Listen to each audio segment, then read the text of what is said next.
Dear Patriots, before the news starts, please subscribe to our patriotic channel by clicking the subscribe button. Give us a thumbs up to this video. Don't forget to leave your opinion below in the comments section. Share the news on Facebook and Twitter so you friends see it. Thank you. Kellyanne bites back. What she said about the Emmys is driving Hollywood insane. White House counselor Kellyanne Conway has been previewing Trump's performance in front of the United Nations and said that it would be awesome. It was. She repeated Trump's message and said that he would promote peace, sovereignty, and accountability. She then took apart the lame-ass Emmys. It is the sameness, Conway told the Fox and Friends host of the Emmy ceremonies focus on Trump. They got plucked and polished and some of them didn't eat for 2 months, all for what? To sound the same. She then said that celebrities should be entitled to their opinion. Conway did praise Sean Spicer and made fun of himself as the former of White House press secretary. Conway had this to say of Spicer. He is a man of good humor. This is something that folks in Hollywood often lack, which is introspection and good humor, she said. Share this everywhere if you agree with Kellyanne and didn't watch the crappy Emmys. Thanks for reading, y'all.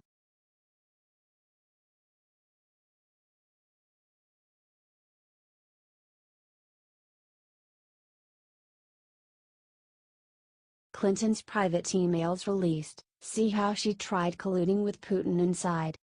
New emails from Hillary Clinton's time as Secretary of State have just been released, and one of them might shatter the Russian collusion story once and for all. Shortly after Clinton was appointed to the head of the State Department, the failed presidential candidate began to use her influence to raise funds for the Clinton Foundation. This isn't surprising. After all, she didn't get the nickname Crooked Hillary for nothing. But the individuals she targeted are surprising.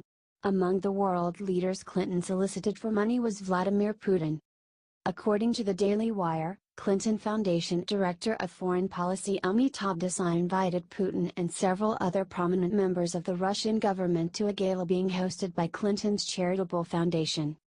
This may not be shocking at face value, considering Clinton's role required her to work with the Kremlin, but the Clinton Foundation is completely separate from state business.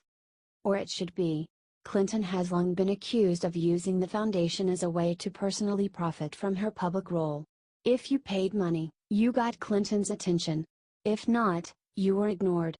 Clinton has accused the Trump campaign of collusion with the Russian government for almost a year now. Meanwhile, she excused her own dealings with the Kremlin because they were done on official business. But this development blows that narrative up completely.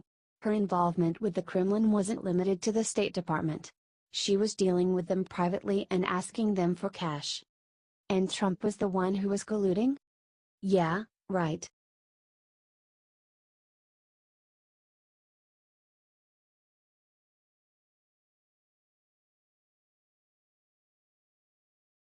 Maxine Waters just attacked Melania Trump. Suddenly everyone saw what's wrong with her.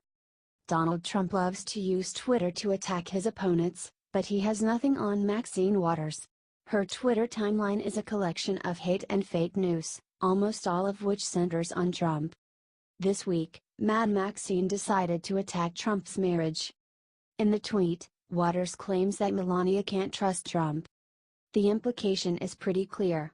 She's calling Trump a cheater. Like much of what Waters says, there is no actual evidence to back up her claims, but her supporters don't mind. If they cared about facts, they wouldn't be fans of Waters in the first place. Thankfully, even Democrat leadership seems to be put off by Waters' antics. But maybe we're being too hard anti-Maxine. After all, she's the best example of leftist hysteria we have. And the poor woman is clearly jealous that Melania is in the White House. So let's share her latest attack against the Trumps. That way, everyone can see how desperate and crazy the left have become.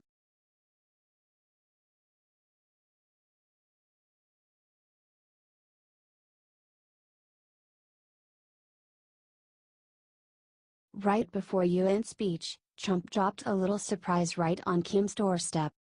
one day before President Trump visited the UN to pressure the international body to put more sanctions on North Korea and call for other reforms. The US, Japan, and South Korea conducted a huge show of force on the Korean peninsula. 14 bombers and fighters were sent over the Korean peninsula on Sunday in response to increasing belligerence from North Korea. The Pentagon sent 2 Air Force B-1B bombers and 4 Marine Corps F-35B fighters in a coordinated flight with 4 South Korean F-15K fights and 4 F-2 Japanese fighters, according to the Washington Post. The planes used live bombs in a training ground in South Korea, only dozens of miles from the border with North Korea. Some of the planes also flew in formation over the closest major island to the Korean peninsula, near Kyushu, Japan. U.S. Ambassador to the UN Nikki Haley, along with several other top Trump administration officials, has repeatedly warned North Korea that military options will be considered if the country continues to escalate hostilities in the region, saying in an interview with CNN on Sunday. If North Korea keeps on with this reckless behavior, if the United States has to defend itself or defend its allies in any way, North Korea will be destroyed. This most recent display of force, using live bombs with our 2 closest allies in the region, sends a strong message to Kim Jong-un: we mean what we say, and we will defend world peace against this despotic nuclear regime at all and any cost. Check out President Trump's UN speech here.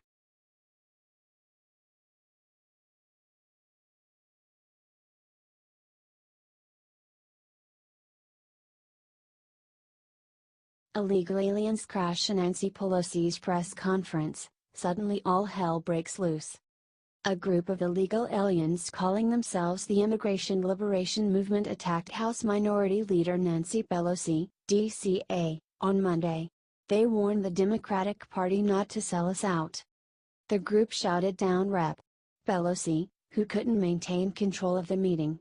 They unfurled a banner calling for all illegal aliens to be legalized. Other people held up signs saying, "Fight for all 11 million illegal aliens in the U.S." Here is what they chanted. We remember all too well how for 8 years the Democrats laid siege to our communities, raiding and deporting nearly 3 million people, of our family members and loved ones. Where was your resistance then? Ms. Pelosi, did you think we would forget? We send a clear message to our fellow undocumented youth and community: we are the resistance to Trump, not the Democrats. The activists chanted brow power. In a show of intersectionality solidarity among left-wing groups. You met with Trump, and you call that resistance? They shouted.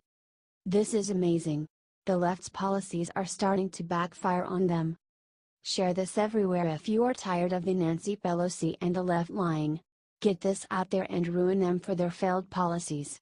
They dug themselves into the grave of illegal immigration and now it is starting to get back at them. Thanks for reading.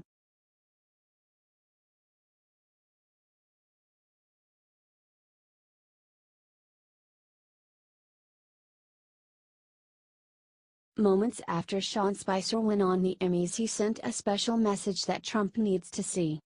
Ever since Sean Spicer showed up at the Emmys award show last night, everyone has been wondering, whose side is he on? Well, luckily we finally have an answer direct from Spicer himself. In an interview with the New York Times done almost immediately after his surprise appearance, Spicer said he was 100% absolutely not there to make fun of President Trump. The reporter asked Sean Spicer if he thought the president would take offense to the skit, to which he answered, "I certainly hope not. This was an attempt to poke a little fun at myself and add a little bit of levity to the event. And there is absolutely nothing wrong with a little humor every now and again. Hell, I thought Spicer showing up was the only funny part of the whole show. The rest was just hate-filled and mean-spirited." So now we know for sure that the former press secretary has not turned on us or his old boss. That's good news. Let's make sure his message gets shared all over the place until Trump himself reads it.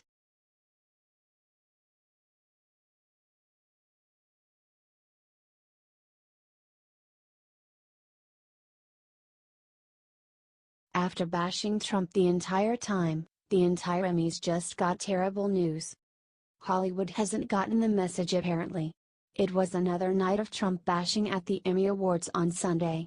This was the most political Emmys in recent memory. Here is Stephen Colbert's full attack on Trump. Don't watch it. It's disgusting. See the crazy thing that happened below to the Emmys. More Americans watched Sunday Night Football than the Emmys. Big surprise. According to The Hollywood Reporter, nobody watched the Emmys though. Adjustments could put the total audience ahead of the previous year's low, but the 8.2 overnight rating among metered market households is down another 2% from the previous year. That means that the final tally for the 2017 Emmys, hosted by Stephen Colbert on CBS, is on track to slip below the 11.3 million viewers, and a mere 2.8 rating among adults 18 to 49, that tuned in during 2016. These people are totally obsessed with him. Share this if you will never watch the Emmys again. It's damn disgusting that all they can do is make it out about Trump. We need to send them a message. Get this everywhere. Lol. Nobody watches the frickin' Emmys anymore.